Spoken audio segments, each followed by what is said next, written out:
to do this with. That's the labor-intensive part is making the grid. Is making the grids. Right. Because the actual spreading and staining is very simple. What is the grid made of? These grids are 200 mesh bare copper grids that I apply a Bare copper, all right. yeah.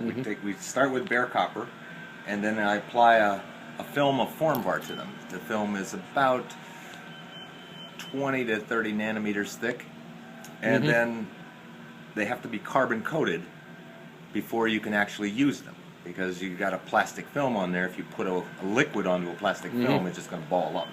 You put a carbon film on there, and the liquid will spread on that grid very nicely. The trick is you got to make these fresh. All right. So I made these guys up yesterday afternoon. They were working just fine for me yesterday.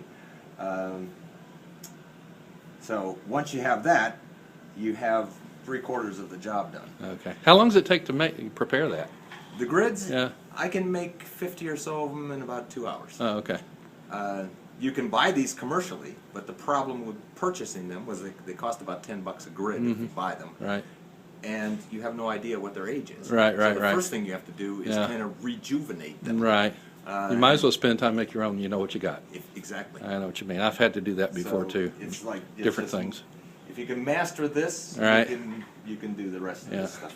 I used to buy TLC plates, thin layer plates, and they didn't perform properly, so Yeah. just kept making them. Exactly. You just learn, you learn how to do this stuff from the start. It makes it that much simpler. Reagents I used to buy were no good, so I had to go back and make my own reagents too. So I know how that is. So what I got here is, I made these up this morning. Mm-hmm. You've got the supernatant, Right? and you've got a resuspended pellet. Right. Okay. The resuspended pellet was the HIV reference. No. This Oh no, was- this from was the supernatant from Yeah. the Navy from sample. the Navy sample. I This got was you. the original Navy Right. sample. Right. I took the pellet, spun the daylights out of it. Right. Good. And then you got Good. just a tiny little pellet at the bottom. mhm. So that's been resuspended in Okay. in ammonium acetate. Okay.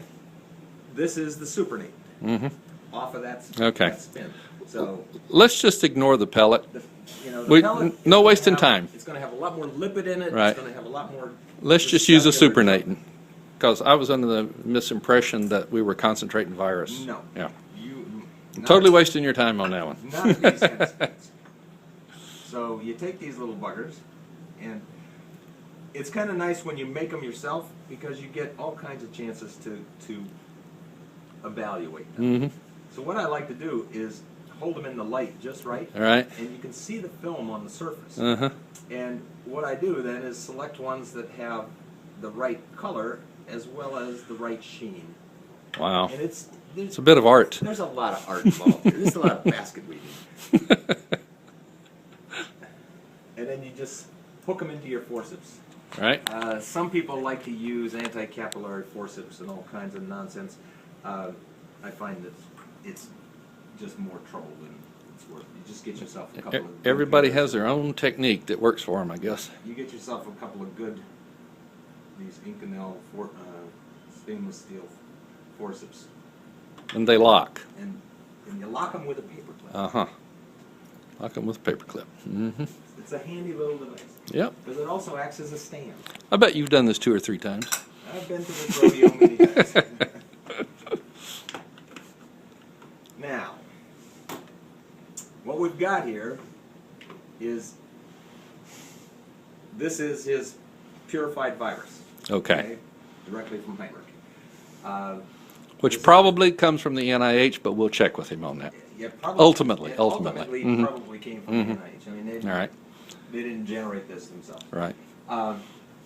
You want to start with a 50-50 mixture of this? Yeah, let's do that, because we want to give it every chance of finding something in that plasma, All right. finding HIV in the plasma. So what I'm going to do, If we can't see it in 50-50, there's no point in continuing. honestly, today. I think you're right. Let me get another two. Okay.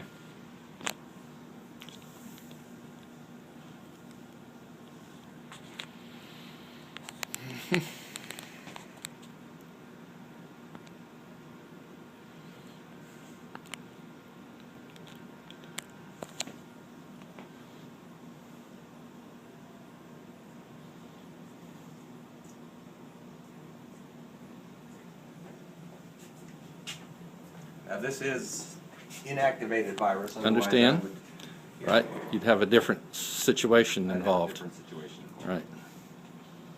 You know, I frankly don't care as long as people accept that what we're seeing has the morphology of HIV, and once we know the pedigree, you know, confirm the pedigree, then I think that would hold up in the courtroom. Yeah, I mean, honestly, If it doesn't, we'll do something else.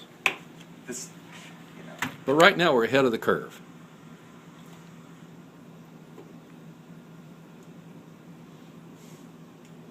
I mean, he's a renowned researcher, and he's been doing this stuff for years. I'm looking forward to talking to him. First of all, just to shake his hand, say thanks. All right. So 50-50 mixture. All right. Nicely spun up. Mm-hmm. I'm just going to make 2 of these grids at a time, just to say we've got doubles. Mm-hmm.